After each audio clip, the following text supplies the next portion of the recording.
Welcome to Reshair on ESPN 730. For the next hour, your host, Chris Reshair, will bring fresh air to your financial needs. Excite, educate, and empower you to make sound financial decisions. Chris is a seasoned licensed mortgage consultant with NFM Lending. Originator license number 117266. Now, here's your host, Chris Reshair. Welcome to Reshair Radio. I'm your show host, Chris Reshair with NFM Lending.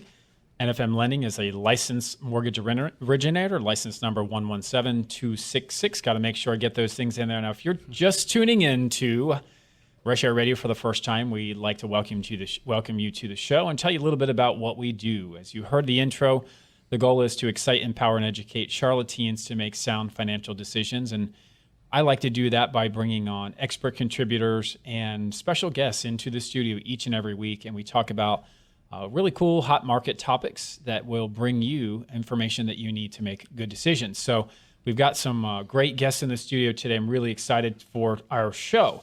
So let's go ahead and jump right in and introduce. We've got Ardery, right? Welcome to the show. Thank you for having me here, Chris. Absolutely, with Keller Williams. And we also have Preston Sandlin from Home Inspection Carolinas. Welcome back, Preston. No, thanks for having me, Chris. All right, so as we sort of roll into what we want to talk about today, I really would like to take a few minutes and make sure everybody knows a little bit about what you do. You're a licensed realtor in North Carolina. You actually are a host of your own radio show here on ESPN 730 The Game. That is correct. All right, tell us about your show. So I have two shows. I have one that's called Coffee and Cash Flow, and we talk all things money. And I'm on the show speaking about real estate development in Charlotte, things to look out for in the real estate market. We have an attorney giving legal insight. We have a enrolled agent with the IRS. We have a cryptocurrency guy and a wealth and retirement specialist on the show. And then the next show I have is called Preps to Pros, and we go and cover the children that are out there making a difference in the sports community in Charlotte. And we also cover professional sports as well too. God, that's a lot, man. When does that show come on? So Preps to Pros comes on Saturday morning. So you just missed it yesterday from 10:30 to 11. And Coffee and Cash Flow comes on as well on Saturday from 7 a.m. to 8 a.m. Is there a way we can go back and get back like a podcast or something? Of course. Yes. How would we do that? Well, if you Google Coffee and Cash Flow or you go to ESPNCharlotte.net, you can see all our older shows, everything that we recorded since we started recording. Awesome. Super cool. Glad to have you here in the studio. It's kind of fun to work with other professionals that have shows here with ESPN 730 The Game. So really, really excited to have you, and really excited about the theme that we're going to be rolling out later on here in the show. So now I understand that you are also a Charlotte native. How many? Are there about 6 of you, right? Yeah. Yeah. Well, I look at it like this. A lot of my friends I grew up with, they live in L.A., New York, Austin, Texas. So I have somewhere to visit whenever I get out. Awesome. So what I'd like to do now is really just have you tell a little bit about your story. So how did you get into the business of real estate? So it's funny. Me and my father were talking years ago, and he said people never just want to be in real estate. And I think I was one of the few that just always wanted to be in real estate. You know, people always either fell themselves into real estate, you know, with a job or get tired of their career.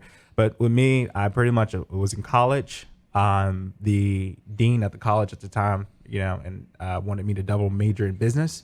I just wanted to take a tax class so I can understand taxes as a psych major. And he tried to sell me on getting $65,000 worth of debt and double majoring. And it really messed up our relationship. So I dropped out and I started working at Target, and the checks were big enough. And I felt like I'd impact the store too big, and they just wouldn't pay me for what I was worth. And I met a realtor. She told me, you know, what she did day to day. And she told me about Superior School of Real Estate and Bill Gallagher, and I went to go enroll for a class. Bill. Have a sip of something. Man, you do that. We love Bill. That impression pretty good. So I ended up going to Superior School of Real Estate, and I failed the course 5 times. I took the course 5 different times and I failed. That's pretty big of you to actually admit that on the radio. On the radio, yeah. I mean, you to take that test, you got to really take time and focus and like read. And at the time, I was always a supervisor doing something in someone else's organization. So I was lucky enough to get a job with Main Street Homes in 2010, and I shadowed them and I helped with credit restoration, help out people, buy a home with their credit. And I learned, the investment side because they did a lot of lease options. And after I was with Main Street for 2 years, and then I went to Keller and Ballantyne in 2012. Got it. This is before they were number one. Sounds like you've got a lot of different life experiences that have brought you to this place. I appreciate you sharing that. You Probably also helped mentioned, out. Probably helped out You also a lot. mentioned to me that you had spent some time at Red Ventures. What were some of the skills that you picked up there? Oh man, so it's funny. There's agents out there across the country. I'm real good friends with, and they run their business like a call center.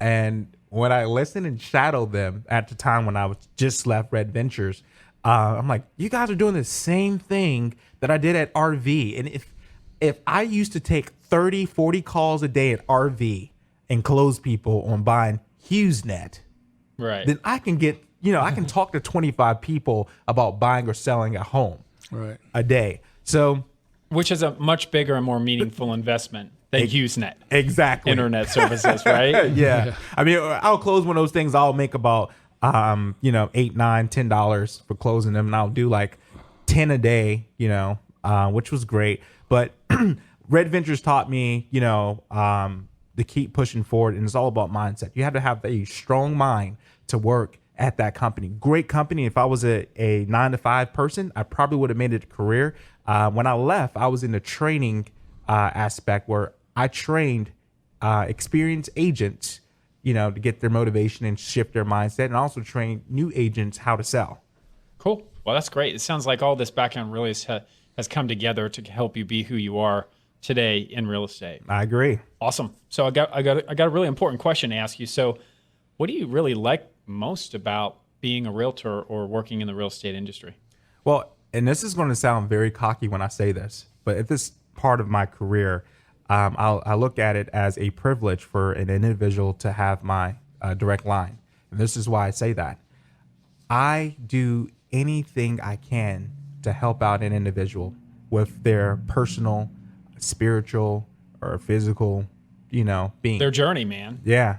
I not only help someone buy and sell a house, but when we work together, I get to know you and your family and where you guys want to be, because it truly is an elevated experience when we go to close your house, and then a couple months down the road, I still stay in contact with you. Like I had a client call me recently, past client, a couple days ago, and as I'm talking to her, she just thanked me for everything that she's been through with me and everything, and how much of an impact I've been on her life. And I'm like, how? What did I do? Wow.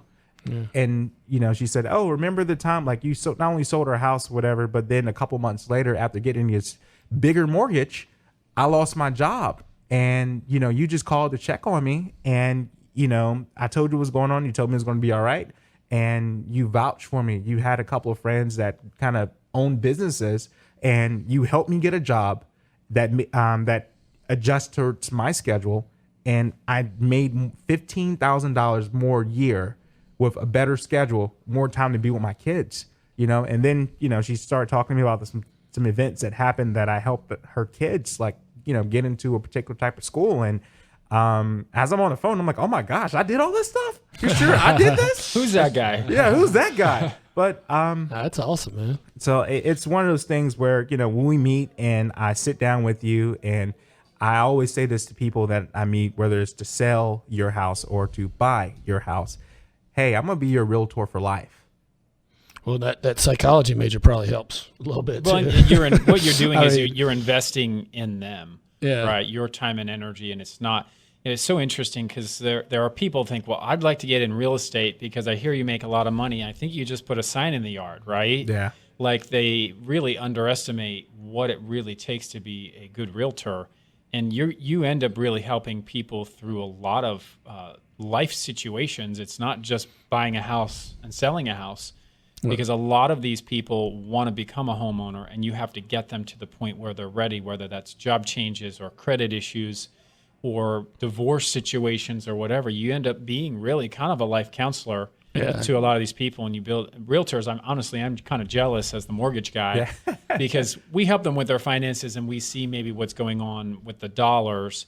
But the realtor is the one that really has that sacred relationship because you spend a lot of time with these people. And it's way more than just a transaction. And I don't care what kind of app they come up with, what kind of aggregator. It can never take the place of the support, the friendship that you develop. Because most of the realtors I know, Key included, it really is more than a transaction. It's a friendship. It's a passion. Yep, absolutely. So if you're just tuning in, you're listening to Reshair Radio. Just want to make sure you know we've got Preston Sandlin here from Home Inspection Carolina and Key Ardery from Keller Williams.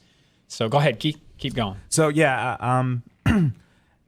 it's not about the money. If you're thinking about getting the industry, it's not about the money at all. When I first started with Keller, I remember going on his listing presentation. It was a $700,000 listing presentation in 2013, and I was building myself up. These clients, they were going through a divorce, and I would talk to each client, the husband by himself, the wife by himself, and then try to mediate everything. And I'll never forget, the husband called me one time and we talked, and he just started crying. He was like, "I just want my wife back, man." And that stuck with me. So I'm thinking, here it is, $700,000, $21,000 that I can walk away with and putting his house on the market. So instead of, making a big paycheck, I connected him with a couple of counselors that I knew that were pretty good and good friends of mine, and they ended up saving their marriage. And I get a lot of business from that, Yeah, but I mean, really, you get way more satisfaction from that. Oh, right? yeah. Mission doesn't matter at that point. So awesome. Well, I appreciate you sharing that story. Preston, I'd like to take a quick minute and have our guests learn a little bit about what you do. Sure. And how you contribute to the show, what you do, and how you can help them, whether they're buying or selling a home. So why don't you go ahead and tell us a little bit about that? Okay. Well, I own Home Inspection Carolina. We do home inspections, termite inspections, radon testing. After Key finds you the right house, you make an offer on it, and you get them the money that they need.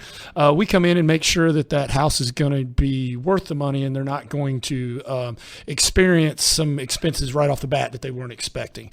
Most people, their house, most people, including myself, is their largest investment, and it's their dream. It is the American dream to own a home. It's something that's truly yours, and I love just being able to be a small part of that dream. Awesome job, and I love it.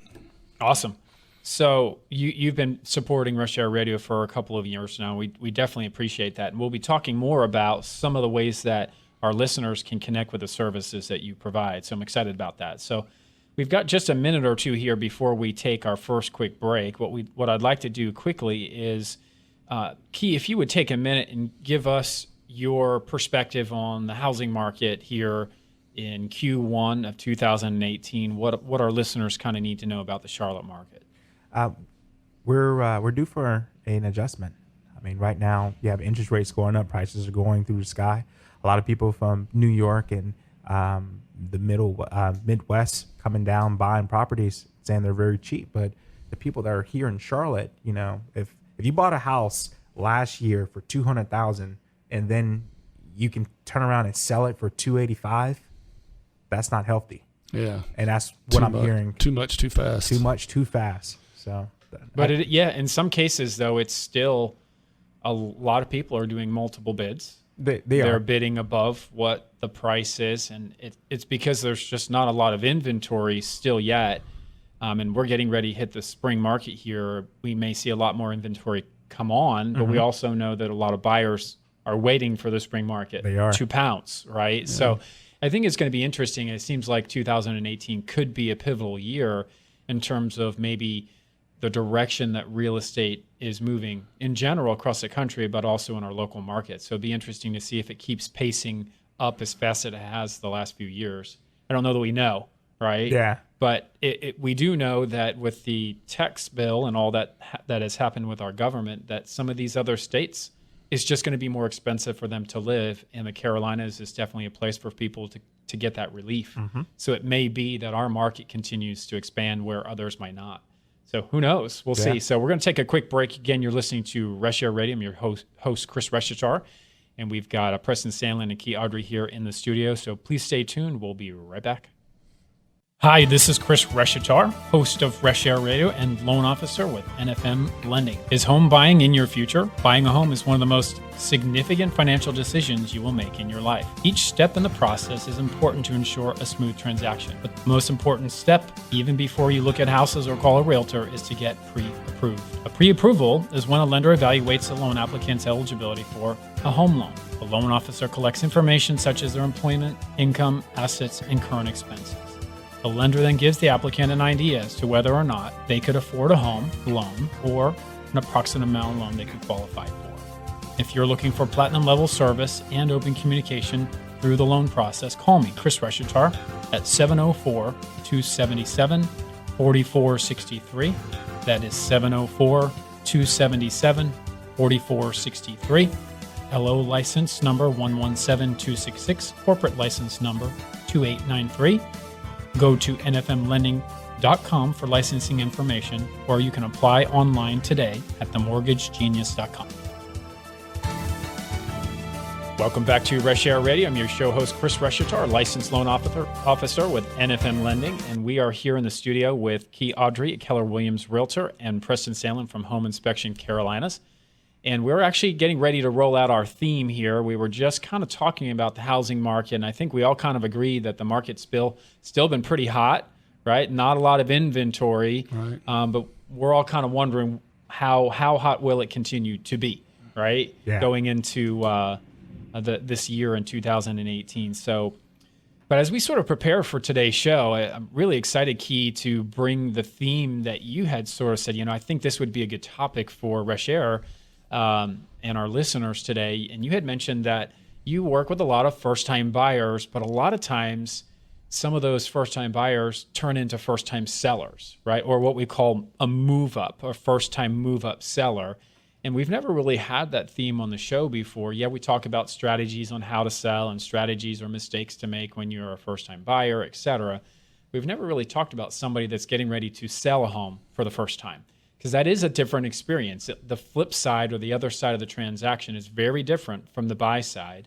And there's a lot of elements that you had shared with me and that we'll share today that these really move-up sellers are going to need to know about. So I'd like to sort of jump in with that theme and say, really, step one, you had mentioned that the first step really for somebody that wants to sell their home for the very first time, they were a first-time buyer and now they're getting ready to sell, is really, it starts with the free consultation that you would offer to that seller, somebody that you know or that we would get referred to through Reshair Radio or any other source. But typically, what does that consultation look like? Our free consultation, I'll come in, meet the family, Meet the fam. That's right. meet the fam, sit down, and I try to get I work to get everyone involved in the home, whether it's the kids, the parents, the elderly, everybody on the same accord, because we're going to do this thing together.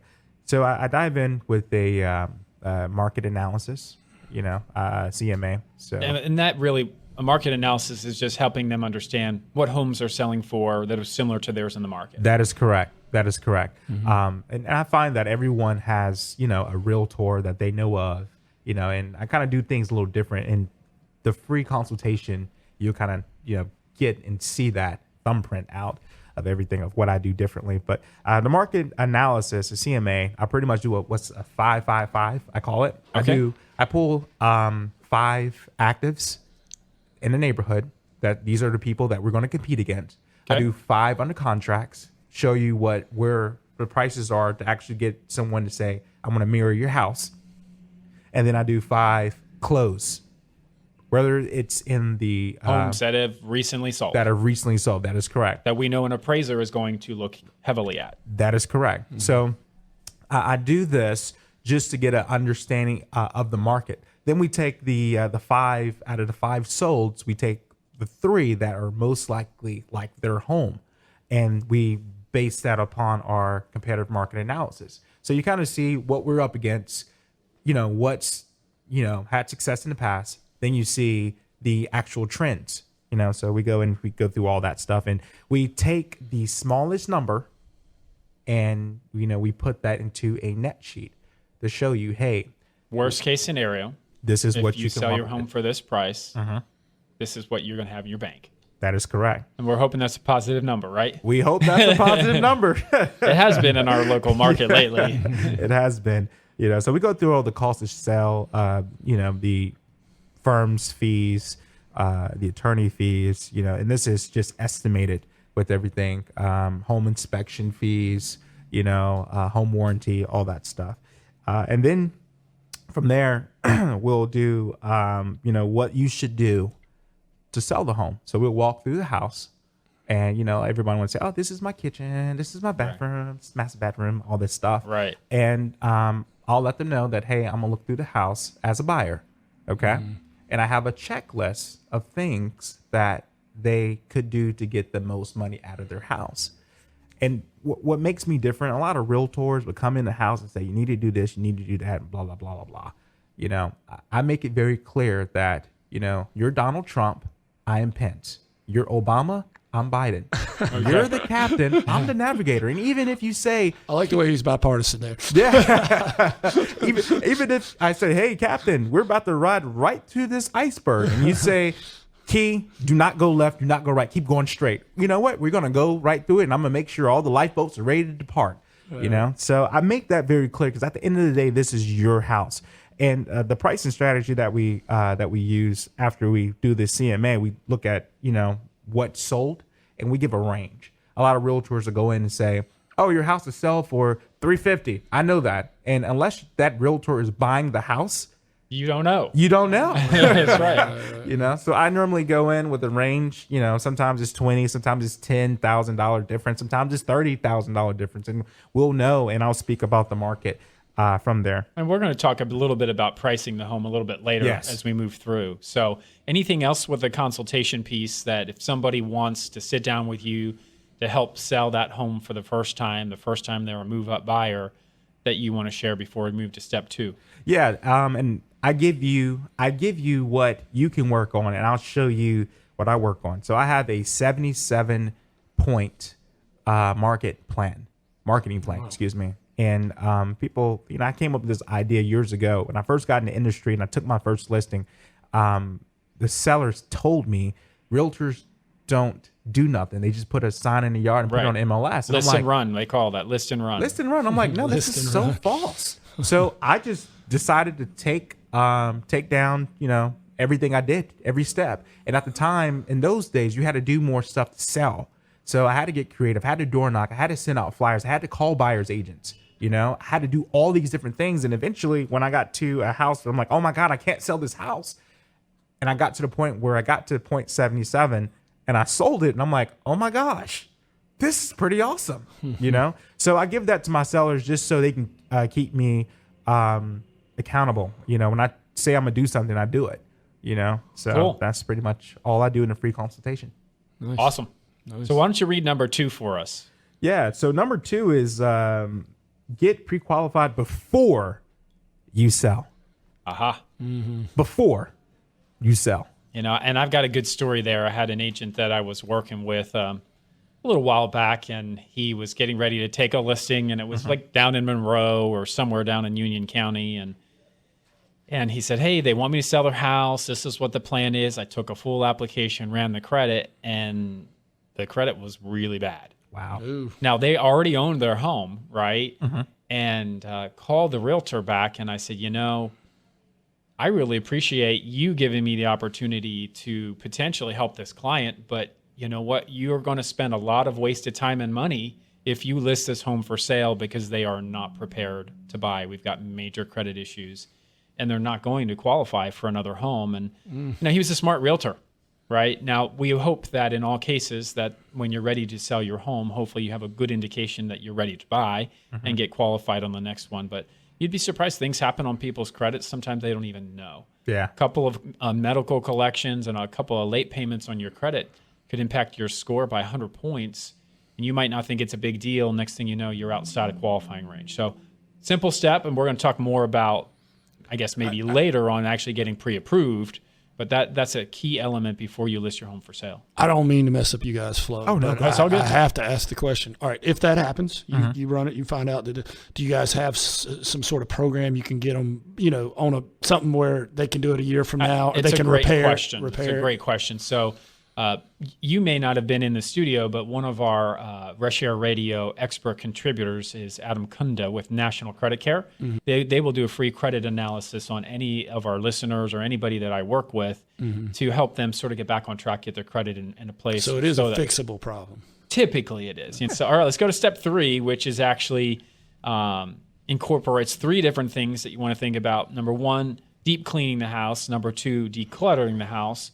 And number 3, Audrey, you said that you help them self-stage. So this next step is really kind of prepping the house for people to come and see it, right? That is correct. So go ahead and talk about that for a minute.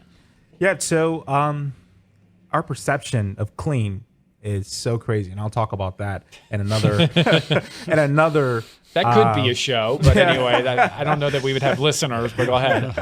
But when you go into houses, let me go back. What I like to do is when we decide that we're going to sell, I like to get, again, I said everybody on the same page, all the families. I door knock and let everybody know that your house is coming on the market. That's and great. I ask the seller's permission to have some of the neighbors come over to the house and rip the house apart. And kind of scrutinize. Is it ready? Yes. Okay. Yes, because the neighbors have an invested interest in this house as well. That's true. So when we sell the house, they're going to be affected, whether we go up or down. They all want to see the neighbor's house anyway. Yeah. They do. They do. So we talk about cleaning everything and what does clean mean for them, because clean is one of those words like beauty. It's in the eye of the beholder. Right. So we have to go in and dive in and say, hey, make sure the grout is clean. Make sure there's no cobwebs up, nowhere. Clean the ceiling fan. You'd be shocked and amazed of like how much dust that's layer accumulated with the ceiling fan. Oh, yeah. So I thought it came like that. Yeah. Doesn't that dust just come like that when you install it? Oh, like the top of the molding, the dust on there and stuff. It's crazy. And things that we normally don't see.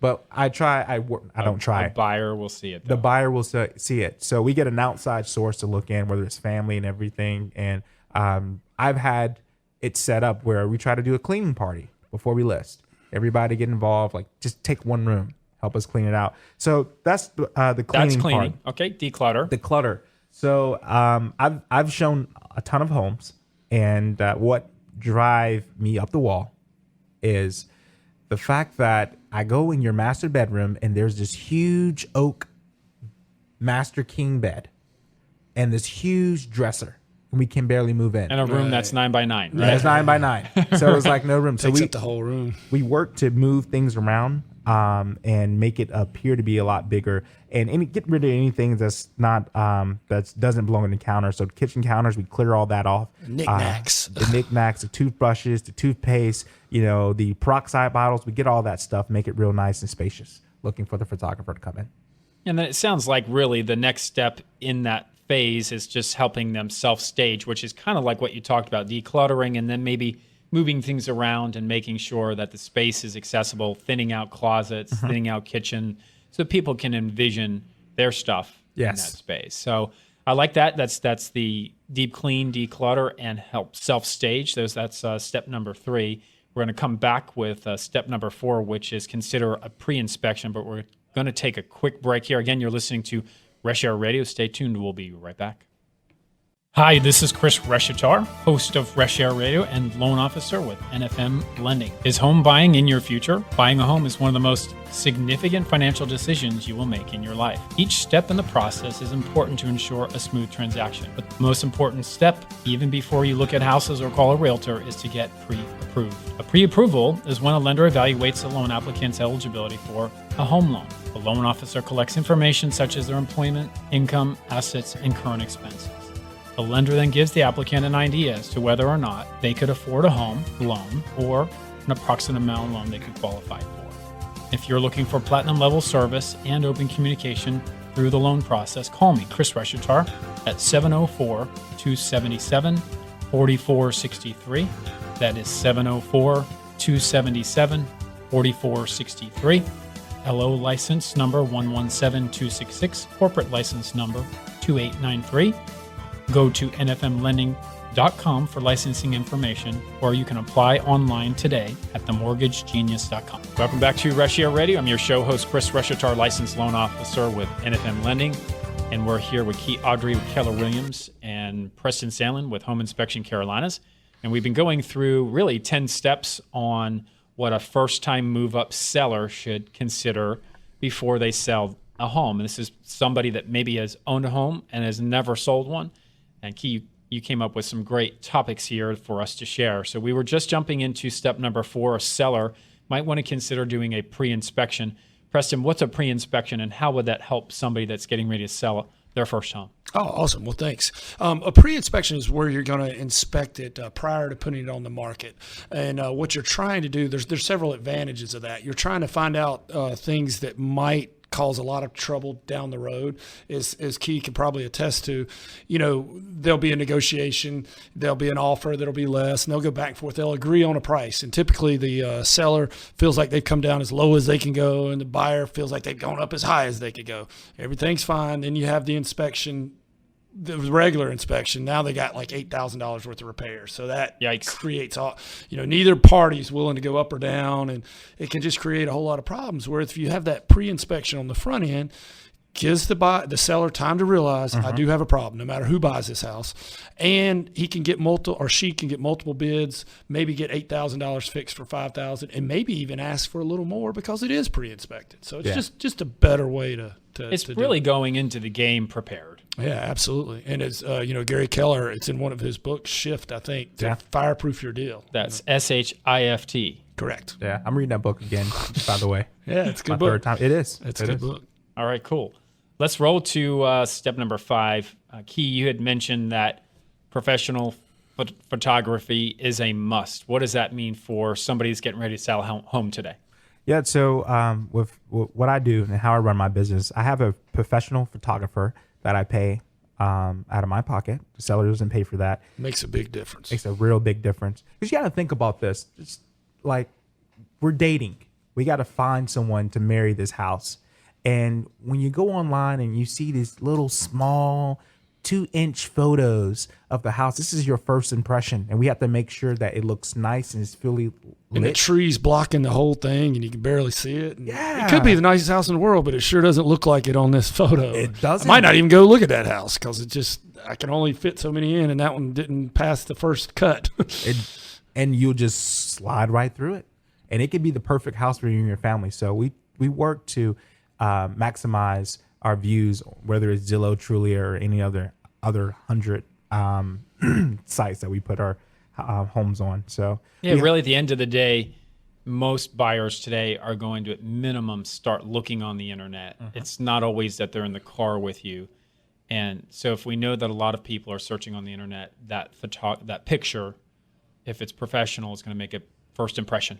And lighting and stuff like that. I mean, I know a lot of people say, well, I got a real nice camera, blah, blah, blah. Yeah, but do you know about lighting and presenting I got the angle, iPhone 10. the best angle, and making the room look spacious? I mean, there's an art to that. And you really should get a professional because it's so important. And the thing I like about my gal, she not only takes the photos, but she edits them. Yeah. So she get a magazine ready. We do allow airbrushing when it comes to your house. We do. That house is kind of It's skinny. always a good thing. All right, cool. Let's go to number 6, which is, again, we're talking about, a move-up seller, 10 things that somebody that's maybe perhaps selling a home for the first time is really, this is interesting. You said consider smell and sound. Yes. So what does that mean? I've never had a realtor really spend a lot of time focusing on sound and smell. But go ahead. I can talk about the smell one, but go ahead. Yeah. I've gone into some. So throughout my my life, smell has always been real big. I have a friend who owns a cleaning company, and he would spray pine saw after you clean everything, because sometimes he would clean everything immaculately, but pine saw, because the smell's not there, people register that it's not clean. Yeah. Disney World, for example, When you go to Disney World, they play music in the background and they pump the smell of chocolate chip cookies in the back of the park.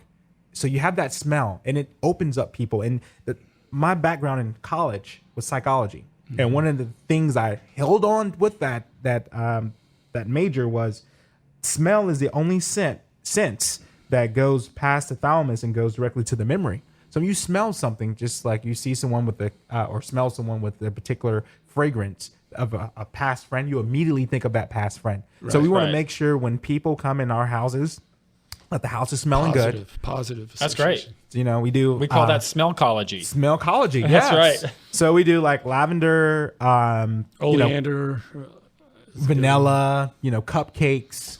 We do all that stuff. Just don't do that. What is it, Hollister or Abercrombie? Oh man, they overdo it, man. Too much. So we do. So you're going to make sure that when you take a listing, that you're really paying attention to perhaps creating a mood with music, yes, and making sure that the home, that the odor is pleasant, maybe compared to cats or smoke or something that could really turn away a buyer. That is correct. I've heard some listing agents tell them to bake cookies. Yeah. I've done that before when I'm getting ready to sell a home. So, all right, let's roll to number 7 so we can get through everything here. You say pricing it right is key. It is key. There you go. It is key. Yes. And this is why I say pricing it right is key. The National Association of Realtors says that if on 21 days of the house coming on the market, you should have at least 10 showings and 3 offers if it's priced right. Now, if you have a multiple offer count, then we can always do a bidding war. Sure, which will naturally elevate the price. It will, naturally. Right. Instead of if your house, if I comped you out at $350 and you're saying you want $400, that's not going to happen. You're not going to have people traffic through the house. You're not. Well, and if I'm buying a house and I go look at a house, I'm real excited about the ones that just came on the market because I think there's something new or exciting that hasn't been, that's. But if I look at one and I'm like, man, this thing's been on the market 3 months. What's wrong with it? That's my immediate thought. Why has not somebody else bought it? It's overpriced. It is. Most of the time, that's true. All right, perfect. So pricing it right, so that you can list it. And sometimes there's even sort of strategy around pricing it slightly below what other homes might have sold for, just to create that energy. Yeah. And maybe get multiple buyers to come in, and then it may end up really selling for a higher price. So, so sometimes I think really the listener just needs to understand that pricing it at the very max isn't always in your best interest. You need to work with a licensed realtor like Key to really figure out the smartest strategy. That's not what I'm here for. That's what you're here for. So let me just sort of reset here. If you're just tuning in, you are listening to Chris Reshair, licensed loan officer with NFM. I'm your host of Reshair Radio. And just if you have anything that you want to check in with us, you can reach me at 704-277-4463. 704-277-4463. I need a text from you that just says, I need to talk with Key.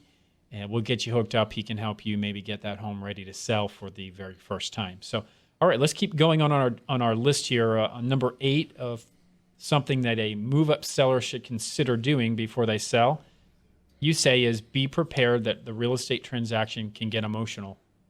Yes, and this is huge. This is huge. I preach you only control what you can control. And the biggest thing that a lot of first-time sellers would run into is anxiety. Will my house sell fast and high? We watch the market to make sure that we're priced right. Going back to the previous bullet point. Then there's the biggest thing that I find is that due diligence and earnest money, period, where the buyer has a specific amount of time to research whether they want to buy that house. That is correct. And they're going to do an appraisal, a home inspection, and get their mortgage. Mm-hmm. But we see a lot of times repair issues show up there where it can get emotional, right? Yes. I know Preston can speak to this too. Yeah. Don't call my baby ugly. Yeah. Well, and right? this is like why we found 78 things that's wrong with your house. And now the seller has to figure out, well, do we fix all these things? And, we were packing boxes. I thought we were almost done, man. That hole in the ceiling was there when we moved in. It didn't bother It's not a big deal, right? It's not. Well, the biggest thing is for when you're selling, this is why it's so important to do a pre-inspection, because you know everything that popped up on the inspection report, and all you have to worry about is your next house that you buy. But some sellers say, hey, I wait till the inspection. We'll let the buyer do the inspection. Yeah, we'll let the buyer do the inspection, and now you're paying for the stress of everything, So you can only control what you control. I always, tell my clients when we do home inspections, let's ask for things that affect the value of the home. Let's not change out a light bulb. Ask them to change all light bulbs because that's just testing people. Yeah, take them off. So and I'll jump in here too. Is sometimes it's financing, right? Because then the two things that can affect a transaction in the most way with somebody buying or selling is the financing. So it can get stressful there as well.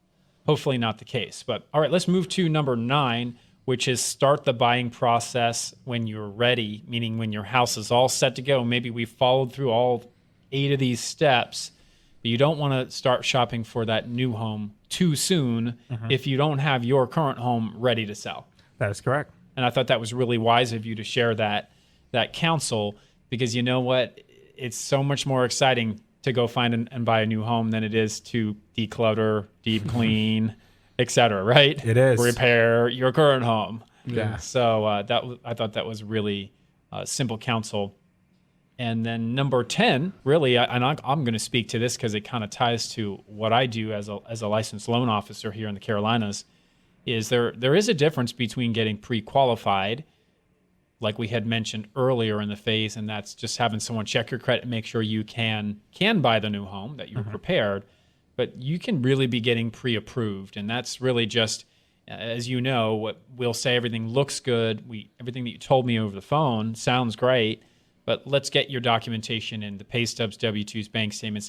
I can't tell you how many times somebody has said, well, I just sold my home, but I packed everything up and I have no idea where my tax returns are and where my W-2s are and where all of these documents that you're requesting are, because you started perhaps too late to get that documentation in, when maybe when you were preparing your home to sell, you could have been getting that documentation in and had access to it, particularly for those that move cross-country. Yeah. It can be tricky. Now, a lot of times you can get that stuff from your CPA or your employer. There's ways around it. But really getting your loan submitted into underwriting, getting that approval taken care of, so that when you're ready to buy that next house, you have perhaps a contract on the one that you're selling. You can show your future seller, the sellers you're buying from, that you're ready to go. Yeah. And your offer is going to be taken a little more serious. And that's something that I can help you with at NFM Lending. But we're going to take a quick break here. Again, anything that we're sharing with you today you want to learn more about, you can give me a call at 704-277-4463. Just shoot me a text and say, I need Preston, me, or Key for these services. You can also listen to this show in its entirety after we air today on reshairradio.com. That's RESH, then the word air, and then the word radio.com. So we're going to take a quick break. We'll be right back. We'll be talking next, really, the 10 most common things that show up on a home inspection with Preston Sandlin Home Inspection Carolinas. Please stay tuned. We'll be right back. Hi, this is Chris Reshatar, host of Reshair Radio and loan officer with NFM Lending. Is home buying in your future? Buying a home is one of the most significant financial decisions you will make in your life. Each step in the process is important to ensure a smooth transaction. But the most important step, even before you look at houses or call a realtor, is to get pre-approved. A pre-approval is when a lender evaluates a loan applicant's eligibility for a home loan. The loan officer collects information such as their employment, income, assets, and current expenses. The lender then gives the applicant an idea as to whether or not they could afford a home loan or an approximate amount of loan they could qualify for. If you're looking for platinum level service and open communication through the loan process, call me, Chris Reshatar, at 704-277-4463. That is 704-277-4463. LO license number 117266, corporate license number 2893. Go to nfmlending.com for licensing information, or you can apply online today at themortgagegenius.com. Welcome back to Reshair Radio. I'm your show host, Chris Reshatar. We've got Preston Sandlin here in the studio, our expert contributor with Home Inspection Carolina. And Preston, we've saved this last segment here really to focus on some of the things that you feel are important for our listeners to understand, particularly whether they have ordered a pre-inspection to identify things that may show up when you're getting ready to sell a home, or if you're a buyer that wants to buy a home, things that may show up on a home inspection when you're getting ready to buy a home. And you had labeled out 10 most common problems found on home inspections. So, Right. So I'm excited because this is kind of interesting stuff here. So why don't you tell us a little bit about, you say really one of the more common things that shows up on a home inspection is termites. Yeah. We'll So start you guys with check for termites. Absolutely. This weaves in with what Key was talking about, getting a pre-inspection, putting it on the market, and what you said about things that can affect the financing. Termites, if you're buying an existing home, North or South Carolina, pretty much anywhere in the United States, but that's where we work in, the lender, you guys are typically going to require a termite letter. And there's a reason for that. The biggest reason is most homeowners policies do not cover termites. So the lender wants to make sure, but it's in their best interest and your best interest, that the house doesn't have termites, because they're creating damage that you can't get repaid for or repaired. So yes, you definitely want to do a termite letter. When we say termites, it's also all wood destroying insects, carpenter ants, carpenter bees. Okay. But I would say probably termites account for probably 95 to 6% of the damage, or the things that affect our loan and that sort of thing. Yeah, and home value and whether or not the home can be sold. So yeah, we definitely see that on the lending side. And if the bank's going to lend you a couple $100,000, it's worth spending $75 or whatever. It's under $100 in most cases. Right. And they want to make sure that asset is fully worth and not being damaged as time goes on. Because people can walk away from a home if they find out after the fact. Right. And the bank gets stuck with an infested home. So, okay. Another thing you say is common on a home inspection report is wood rot or trim damage. Yes. When we talked about termites and wood rot and trim damage, we're talking about termites and moisture. They're actually number 1 and 2 on every single list of what causes damage to homes. And again, homeowners insurance covers things like acts of nature, fire, flood, lightning, but not things that happen over time that they feel like could have been prevented. So that and this would again fall into that category: high moisture. Wood rot, trim damage. Anywhere you have 2 pieces of wood meeting, you have the potential for wood or any building material, because things expand and contract. They contract in the winter and expand in the summer. So, a lot of times seams are caulked, but that caulk can only withstand so many contractions and expansions, and it'll eventually break. And then moisture gets in behind the wood, and it's not primed and painted on that back side, and it'll wick it up just like a sponge, and you'll get soft wood and rot in places. You just got to keep up with your caulking, make sure that everything's tight. All right, another common problem is roofing. Roofing. There's several different roofing problems. I would say probably 99% of the roofs we have in the Carolinas here are asphalt composition shingles. Yep. You go in other places, you have a lot of tile, tint, things like that. But the problem we have with those is they age, and as they age, they dry out. And you'll see it when you see a roof that's dried out, it'll start to curl or cup. Those shingles and they'll be brittle. A brand new shingle, you can flip it back and forth like that on the corner, but an older shingle will just crumble in your hands. It dries out. And usually this happens depending on normal shingles, 18 years, 20 years. The architectural shingles go a little bit longer. But you need to have that roof checked. And again, the inspection is the time of the inspection. The roof can be functional at that time of the inspection. What we'll say is a lot of times, if you're going to live here 10 years, you're going to put a new roof on. It could go 3, could go 7, but if you're going to be here 10 years, you're going to put another roof on if this roof's like 12 years old now. But it doesn't need to be replaced at this moment. All right. Another common one is the HVAC problems, and we do see this a lot too on home inspections. We do. So yeah, HVAC is an acronym for heating, ventilating, and air conditioning, which is basically your furnace and your air conditioning system. The biggest problem on these is clogged condensation lines, and that happens a lot of times when people don't change their filters as often as they should, and especially if they have pets. I love my pets, but pets put off a lot of hair and dander Yep. and all that stuff. But if your filter's not clean and you're getting this air that's got stuff in it into your system, it's going to wind up in your normal condensation line, and it's going to clog, and then it's going to flow into your catch pan. And a lot of times the catch pan will have a drain. If it's in the attic, you'll see the drain coming out by the eave. I'm sure you guys have seen this. You ever see that little Yep, PVC the little pipe. Yep. come out? And if you see that leaking, that they'll usually put it by a window to let you know what that is. Your primary line is clogged, and that's like your secondary line. That's like your okay. spare Interesting. tire. You're riding around on a donut, which means you need to get it fixed. And unfortunately, I've seen that going on so long with some houses. You'll actually see the rust coming down from the pan. And I almost want to knock on the door and say, hey, I know you don't know me, but you need to get that condensation line fixed. Public service announcement. There you here. go. I think they'll take it good from you. Yeah. All right, so the next one is window, broken seals, paint shut, all that kind of thing. Absolutely. Windows.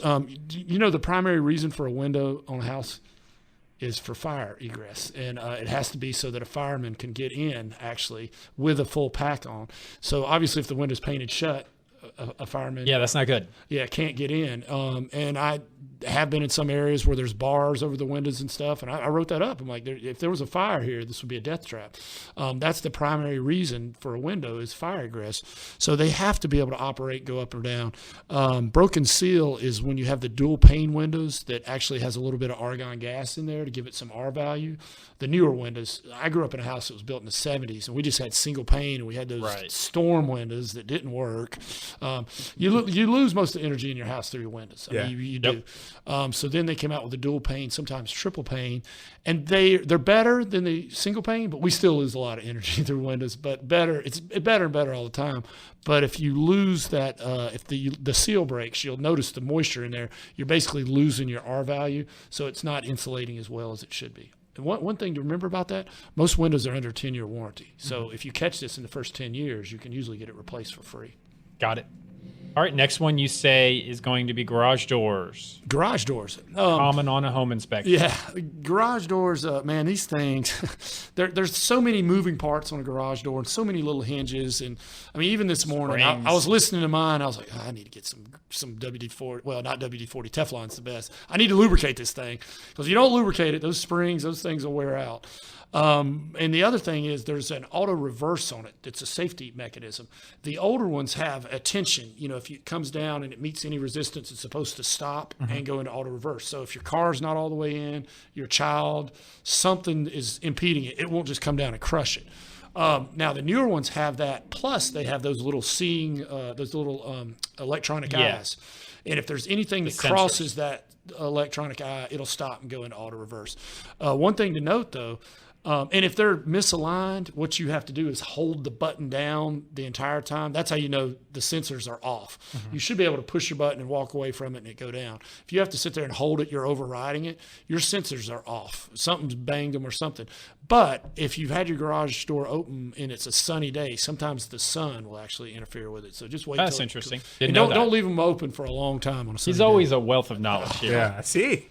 Tell my wife that. She doesn't know that. She knows it. She says I'm a wealth of something, but I'm not sure knowledge is the word. I don't know. I think I think you're creating wealth for her, and she's not upset with that. So there's a lot of wealth with you. So let's keep moving. We're just about out of time. So I'm going to go ahead and read the last three here just so our listeners can know. So the other items that are most common problems that show up on a home inspection include electrical problems, plumbing problems, and structural issues, whether it's related to Superior ports, et cetera. So, Preston, where could somebody get more information about this that we're talking about today or utilizing your services? Absolutely. I'll put the list on my website, homeinspectioncarolina.com.